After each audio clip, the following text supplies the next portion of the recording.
Nahrál to, brácho. Hej, kroku, Co? za 5 minut dole, pofičíme si. Odjíždí 360. OK, tak jo. Skrp. Skrp. Já. Tuhle mrtku jsme nahráli o půlnoci za pití freeway koly z Lidlu a jezení rypov Pringlesek. 21.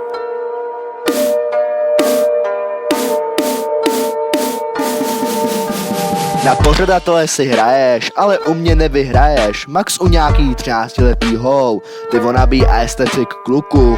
Schytej do hlavy kulku, teď posaď se a poslouchej, jak tu moji hoši fakta plivou.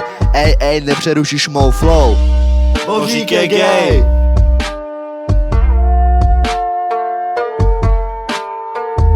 Cosplayeři, spíše amatéři, říkají si komunita nejlepší, ale radši vemte do zajčích. Samý Midori a Chitodoroky, měli byste se nazývat svoky, já, krok na majku.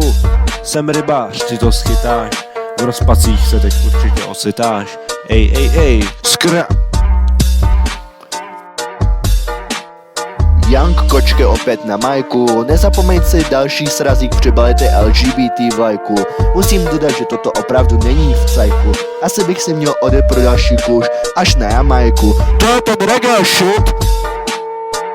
Tak tobě je 12, čas ze sebe udělá bisexuála a pansexuála. Potřebuješ pozornost, tak ze sebe uděláš antisociála. Nedělej ze sebe intelektuála. Danganronpa, spíše Polda 6. Ještě jedno bude v mým feedu a dostaneš můj pěst. 666. Kazuichi nahrát, za to nikdo nebude rád. Jestli ty jo, tak to nejsi můj kamarád. David Hare, to mě moc naláká. O týpcích, co chtějí porazit medvěda siláka.